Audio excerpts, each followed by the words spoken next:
Bonjour à tous, aujourd'hui je vais vous donner mon top 10 des films de l'année 2020. C'est parti!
Ce film est très intéressant et basé sur des faits réels. Gareth Jones a bien existé et a été assassiné en Mongolie à 29 ans.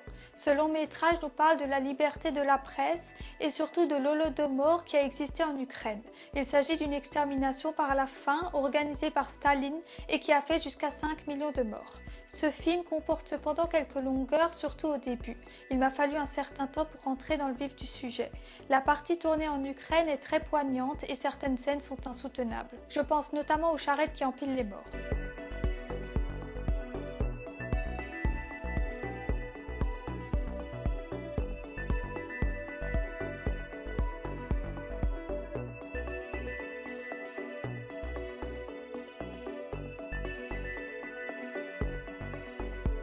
Ce film, qui a été réalisé par Guy Ritchie, à qui l'on doit Arnaque, Crime et Botanique, ainsi que Snatch, Tu braques ou tu raques, avec Brad Pitt, m'a beaucoup plu.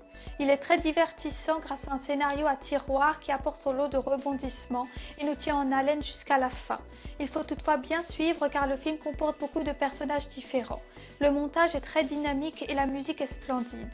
Les acteurs sont tous sensationnels. Bref, vous l'aurez compris, je vous le recommande fortement.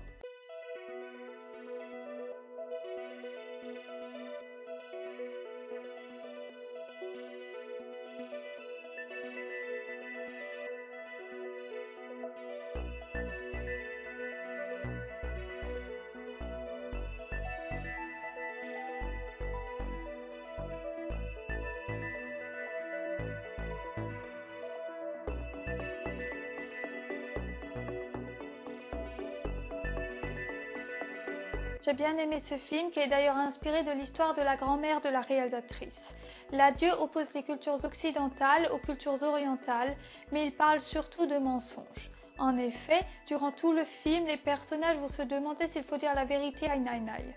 Billy, qui a passé la majorité de sa vie aux États-Unis, y est favorable, tandis que les autres membres de la famille s'y opposent. Selon la tradition chinoise, il est préférable de ne pas dévoiler le cancer aux malades, car ce n'est pas la maladie qui tue mais la peur. Les deux actrices qui jouent Billy et Nai forment un duo très attachant.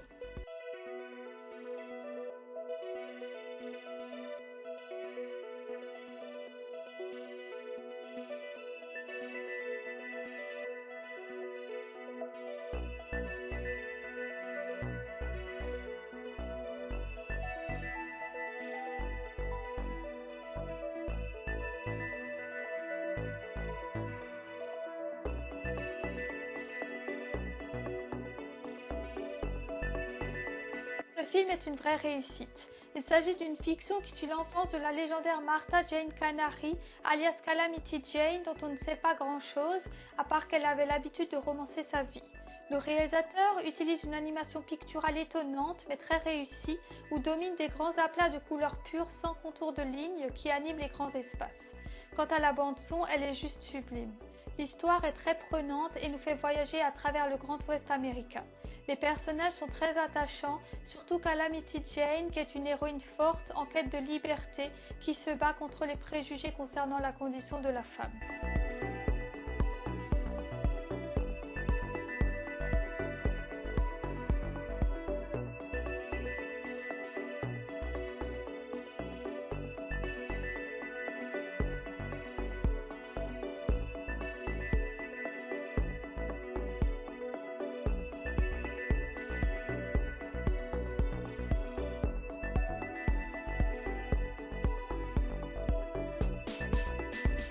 Ce film retrace avec exactitude l'histoire vraie qui oppose Robert Bilott, qui a risqué sa carrière et sa vie, au groupe chimique DuPont. Ce long métrage est très bien documenté et fait froid dans le dos.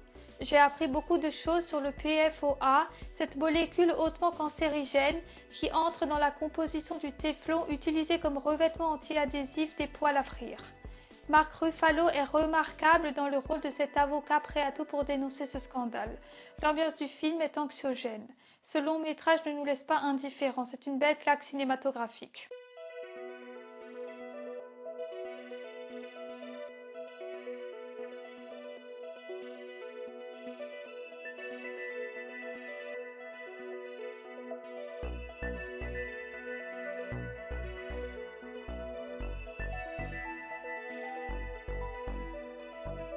Ce film est adapté d'un roman de Donald Ray Pollock. C'est une vraie réussite. Il décrit une Amérique emmurée dans la violence entre la Seconde Guerre mondiale et la guerre du Vietnam. Les thèmes de la culpabilité, des superstitions, du fanatisme religieux y sont également évoqués. Le rythme est très soutenu, il y a beaucoup de rebondissements et les acteurs sont excellents. Le film suit beaucoup de personnages différents, mais on comprend à la fin que ces derniers sont en réalité liés les uns aux autres.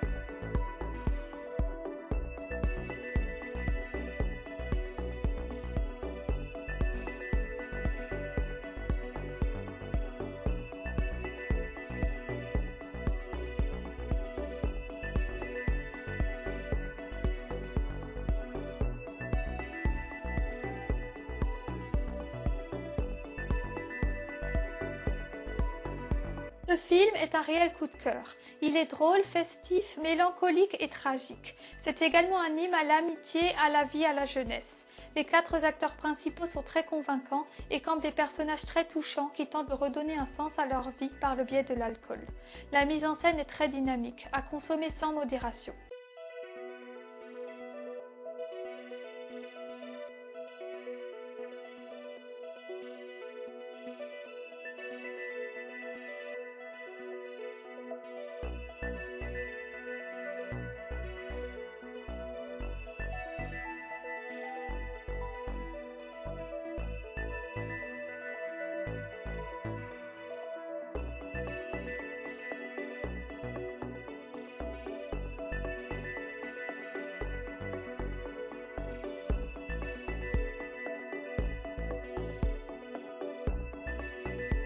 Cette fable satirique m'a beaucoup plu.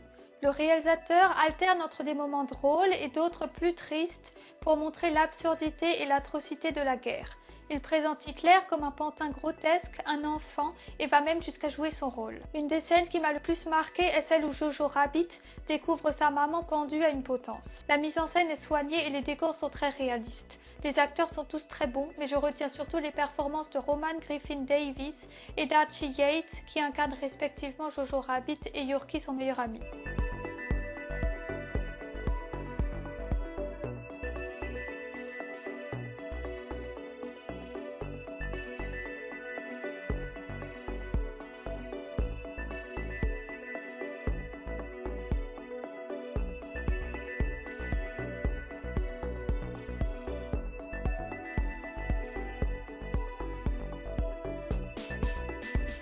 Ce long métrage est inspiré de faits réels.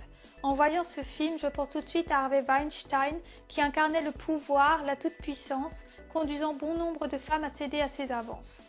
Scandale réveille les consciences et libère les paroles. J'ai été touchée par Gretchen, une femme déterminée à briser la loi du silence, partie seule au front, et qui en a entraîné d'autres qui ont risqué leur carrière dans le seul but de protéger les suivantes. Enfin, Charlize Theron, Nicole Kidman et Margot Robbie forment un incroyable casting.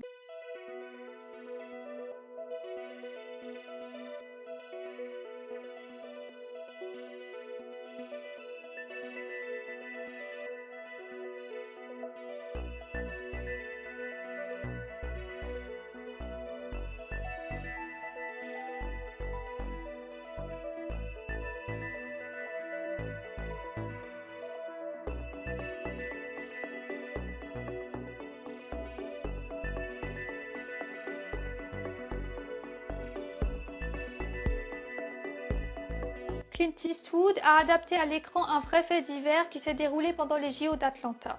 Ce réalisateur prend souvent la défense des démunis et des marginaux.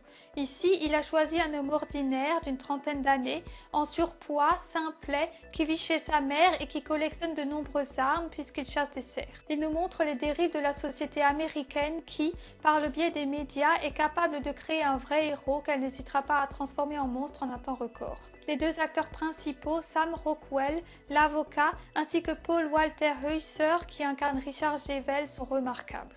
Le film est toutefois un peu long et certains passages auraient pu être supprimés. Voilà, c'est la fin de ma vidéo. N'oubliez pas de nous soutenir en vous abonnant et en mettant un petit pouce vers le haut. A très vite pour une nouvelle vidéo.